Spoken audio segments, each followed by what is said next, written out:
Hello everyone. स्वागत है आप सभी का सीटीएच एजुकेशन में। आज के वीडियो में हम लोग डिस्कस करेंगे सीपीटीसी का syllabus. Computer programming through C diploma third semester computer science का सिलेबस है, जो पहले के सिलेबस में भी था और जो न्यू सिलेबस चेंज किया गया है उसमें भी है।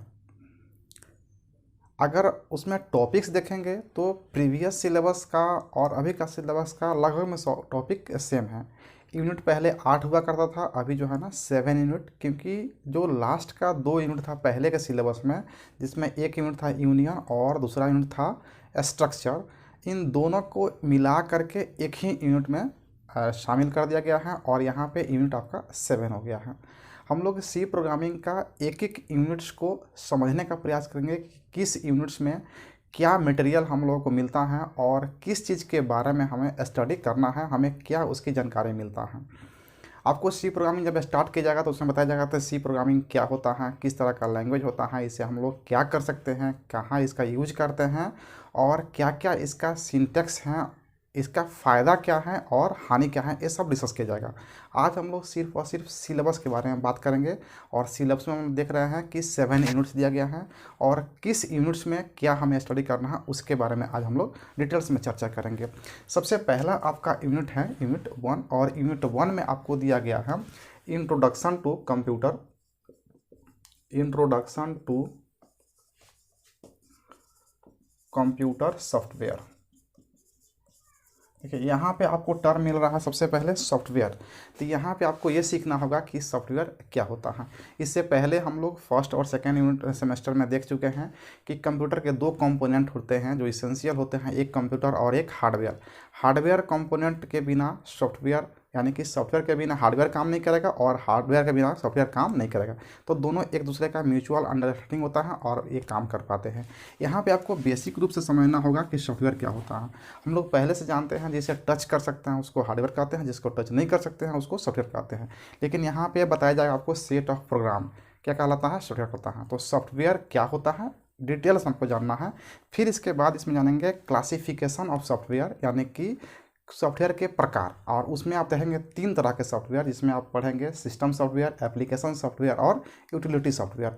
तो इन सभी को कंप्लीट करेंगे। उसके बाद इसमें कुछ और टॉपिक्स को शामिल करना है, जैसे कि इसमें आपको पढ़ना है algorithm, what is an algorithm, what are the good quality of an algorithm. एक अच्छा एल्गोरिथम होने के लिए उसे कौन कौन से क्वालिटी होना चाहिए वो सब आपको जानना होगा।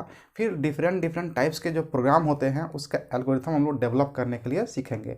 किसी भी प्रोग्राम का अगर आप एल्गोरिथम डेवलप कर लेते हैं तो आप उस प्रोग्राम को आसानी से कोडिंग कर पाएंगे किसी भी लैंग्वेज में। एक्चुअल में सभी लैंग्वेज का जो कॉन्सेप्ट होता है वो सेम होता है, कोडिंग सबका जो है ना डिफरेंट डिफरेंट होता है। तो इसमें आप जो है ना लैंग्वेज पढ़ेंगे, सी लैंग्वेज में आपको जो है ना एल्गोरिथम के बाद आप पढ़ेंगे फ्लो चार्ट। फ्लो चार्ट जो भी आप प्रोग्राम का एल्गोरिथम ड्रॉ कर लिखेंगे उसी का पिक्चोरियल रिप्रेजेंटेशन कर देंगे तो आपका हो जाएगा फ्लो चार्ट। इसमें कुछ पिक्चर्स को हम लोग यूज करते हैं और वो पिक्चर जो है ना निश्चित रूप से सर्टेन है, उसको दिया गया है, उसको आप देखेंगे किसके लिए किसका यूज करते हैं और उसी में जो है ना आप एल्गोरिथम को ड्रॉ कर देंगे, यानी कि पिक्चोरियल रिप्रेजेंटेशन कर देंगे तो क्या हो जाएगा आपका फ्लो चार्ट। तो इतना कंप्लीट कर लेंगे तो आपका यूनिट 1 कंप्लीट हो जाएगा। पहले से सिलेबस को थोड़ा सा छोटा कर दिया गया है। तो यूनिट 1 में आपको क्या करना है, सॉफ्टवेयर पढ़ना है, एल्गोरिथम और फ्लो चार्ट पढ़ना है, क्लासिफिकेशन ऑफ सॉफ्टवेयर पढ़ना है, ये यूनिट 1 हो जाएगा। मुख्य रूप से जो आपका सी प्रोग्रामिंग स्टार्ट होगा वो यूनिट 2 से होगा और यूनिट 2 में ही आपका दिया हुआ है fundamentals, fundamentals of C language, fundamental of C language. तो यहाँ पे देखिए सी लैंग्वेज का फंडामेंटल पढ़ना है और यहाँ पे बेसिक बिल्डिंग ब्लॉक्स होते हैं सी लैंग्वेज का, तो उसको तो आप बाद में पढ़ेंगे। सबसे पहले आप जानेंगे लैंग्वेज, फिर आप उसमें देखेंगे कंप्यूटर का लैंग्वेज, फिर आप देखेंगे प्रोग्रामिंग लैंग्वेज। आप उसमें पढ़ेंगे कि प्रोग्रामिंग लैंग्वेज कितने प्रकार के होते हैं, वहाँ पे आपको बताया जाएगा low level language, middle level language और हाई लेवल लैंग्वेज। तो इसको पढ़ने के बाद आप देखेंगे सी लैंग्वेज कौन सा लैंग्वेज है, क्या लो लेवल लैंग्वेज है, मिडिल लेवल लैंग्वेज है या हाई लेवल लैंग्वेज है। तो यहाँ पे आप बेसिक देखेंगे सी लैंग्वेज का और उसके बाद इसका बेसिक बिल्डिंग ब्लॉक्स जैसे कीवर्ड्स क्या होता है, आइडेंटिफायर्स क्या होता है, कॉन्स्टेंट्स क्या होता है, वेरिएबल्स क्या होता है, टोकन्स क्या होता है, एक्सप्रेशंस क्या होता है, ऑपरेटर क्या होता है, इन सभी चीज़ों को बारे में आप यहाँ पे देखेंगे। उसके बाद इसमें हेडर फाइल्स को देखेंगे, बहुत सारे लाइब्रेरी फंक्शंस को देखेंगे जिसको हम लोग इसमें यूज करते हैं, और इसका बेसिक प्रोग्राम देखेंगे जिसमें सबसे पहले आप देखेंगे कि स्ट्रक्चर ऑफ सी लैंग्वेज क्या, इसका सिंटेक्स किस टाइप्स का है, हम लोग स्टार्टिंग कहाँ से करेंगे और एंडिंग कहाँ से करेंगे, तो ये सब इसी में आपको देखना है, स्ट्रक्चर यानी कि सिंटेक्स ऑफ सी लैंग्वेज। इसी में आप इंट्रोड्यूस किया जाएगा आपको फंक्शन को, हालांकि फंक्शन एक अलग यूनिट दिया गया है, लेकिन फंक्शन थोड़ा सा देखेंगे कि every programme start from with main function. एक किसी भी प्रोग्राम के पास कम से कम एक फंक्शन होगा जिसका नाम है मेन फंक्शन, और every programme start execution from main function, तो इसी में आपको देखना होगा। और सिंपल प्रोग्राम आपको इसमें देखा जाएगा और इसका फंडामेंटल सिखाया जाएगा यूनिट 2 में। यूनिट 3 में आप देखेंगे यहाँ पे है डिसीजन, यानी कि डिसीजन कंट्रोल करने वाला statement, decision control and decision control and looping statements, looping statement. तो यहाँ पे जो है ना आपका डिसीजन को कंट्रोल करने वाले स्टेटमेंट्स को सीखेंगे, जिसमें आप पढ़ेंगे if statement, if else statement, फिर नेस्टेड इफ एल्स स्टेटमेंट, जिसमें आप देखेंगे कि इफ़ के अंदर में इफ़ कैसे आता है, एल्स के अंदर में इफ़ कैसे आता है, उसको आप यहाँ पे देखेंगे डिसीजन कंट्रोल में। और फिर लूपिंग स्टेटमेंट आप देखेंगे कि फॉर लूप क्या होता है, व्हाइल लूप क्या होता है, डू व्हाइल लूप क्या होता है, और इससे हम लोग प्रोग्राम को मुख्य रूप से आपका प्रोग्रामिंग जो करना है वो यूनिट 3 में करना है। उसके बाद कुछ और स्टेटमेंट देखेंगे जैसे break statements, continuous statements, case statements, तो ये कुछ और भी स्टेटमेंट्स है जिसको यहाँ पे देखना है। और मुख्य रूप से जितने भी प्रोग्राम हैं आपके प्रोग्रामिंग का, सी प्रोग्रामिंग का, वो सारे प्रोग्राम इस कॉन्सेप्ट को पढ़ने के बाद बन जाता है। इसके बाद इन्हीं का एप्लीकेशंस होता है आगे में, जिसमें आपको पढ़ना है फंक्शन इन सी यूनिट 4 में, फंक्शन इन सी। तो सी लैंग्वेज में फंक्शन क्या होता है, फंक्शन कितने टाइप्स के होते हैं, फंक्शन को हम लोग कैसे क्रिएट करते हैं। एक्चुअल में सी प्रोग्रामिंग पूरा फंक्शन पे ही बेस्ड है, इसलिए इसको प्रोसीड्यूरल प्रोग्रामिंग लैंग्वेज कहते हैं सी लैंग्वेज को। तो फंक्शन, प्री डिफाइंड फंक्शन, उसके बाद आपको पढ़ना है यूजर डिफाइंड फंक्शन, फिर फंक्शन में हम लोग कैसे भी किसी भी आर्गूमेंट को पास करते हैं, वो सारा कॉन्सेप्ट कहाँ सीखना है, फंक्शन में। एक्चुअल में जितने भी प्रोग्राम में जो कंट्रोलिंग होता है वो सब फंक्शन के थ्रू ही हम लोग कंट्रोलिंग करते हैं, फंक्शन के थ्रू ही हम लोग प्रोग्राम को एक्सिक्यूट करवाते हैं। उसके बाद यूनिट 5 में आप देखेंगे एरे, ये बहुत ही बेहतर कॉन्सेप्ट है। आप यहाँ तक जो भी प्रोग्राम आप पढ़ेंगे उस प्रोग्राम में आपको ये बताया जाएगा सिंपल वेरिएबल पढ़ने के लिए, और उस वेरिएबल्स को आप क्रिएट करके किसी भी डेटा को स्टोर कर सकते हैं मेमोरी में। अब यहाँ पे जो वैल्यूज आपको, मान लीजिए कि अगर आपको 10 वैल्यू स्टोर करना है तो आपको 10 वेरिएबल क्रिएट करना पड़ेगा, मानना पड़ेगा आपके प्रोग्राम में। लेकिन अब यहाँ पे आपको 100 वेरिएबल कहा जाए तो 100 वेरिएबल का नाम आपको अलग से लेना पड़ेगा, जैसे N1 N2 N3 करके 100।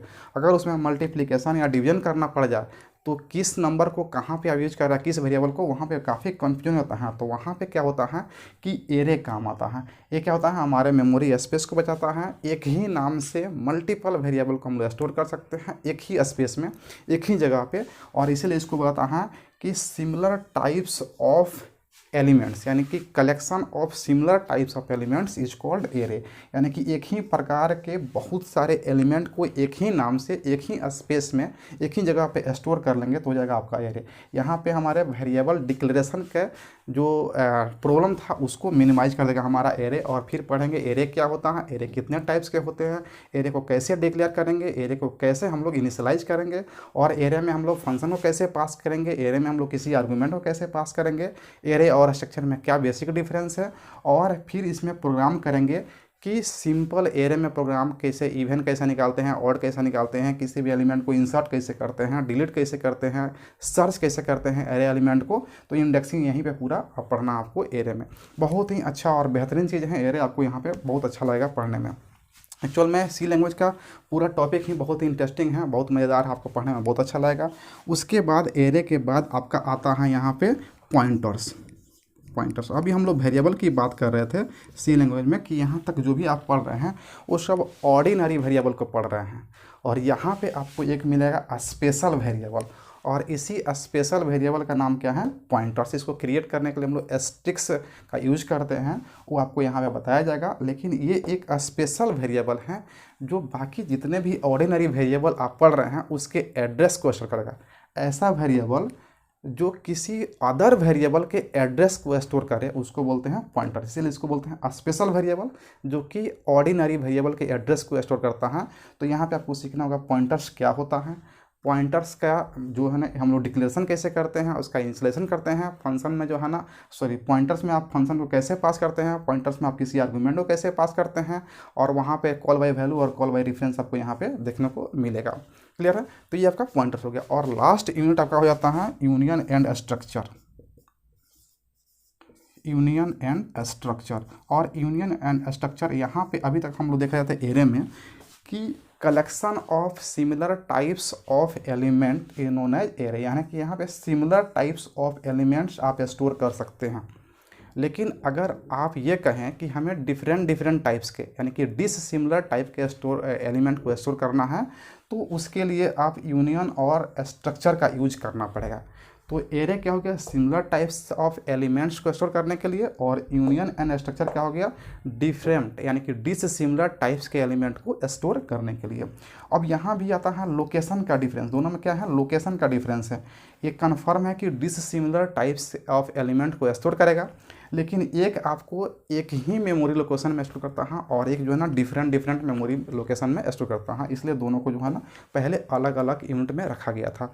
फिर आपको यहाँ पे देखना होगा यूनियन क्या होता है, स्ट्रक्चर क्या होता है, और स्ट्रक्चर और एरे में क्या बेसिक डिफरेंस है। तो आपको ये पता चल गया होगा अभी कि 7 यूनिट है और 7 यूनिट्स में हमें क्या पढ़ना है। आपका जो मुख्य रूप से बेसिक ज़्यादा प्रैक्टिस करने वाला जो चैप्टर है, वो सबसे ज़्यादा प्रैक्टिस करने वाला यूनिट 2 और यूनिट 3 है। और इन दोनों में कहा जाता है सबसे ज़्यादा कौन है, यूनिट 3 है, जिसमें कंप्लीट प्रोग्राम को यहाँ पे आपको कवर कर लेना है, और उसी में से आपको इधर एप्लीकेशंस देखना है। तो ये आपका ओवरऑल सिलेबस हो गया CPTC का, कंप्यूटर प्रोग्रामिंग थ्रू सी का, जो computer science of engineering 3rd semester को ही स्टडी करना है। अब आगे के वीडियो में हम लोग एक एक करके यूनिट 1 से स्टार्ट करेंगे, और एक एक करके अलग अलग जो टॉपिक दिए हैं उन सभी टॉपिक को डिटेल्स में कवर करेंगे और समझने का प्रयास करते हैं। तो मिलते हैं फिर से नेक्स्ट वीडियो में, तब तक के लिए धन्यवाद अंत तक वीडियो देखने के लिए।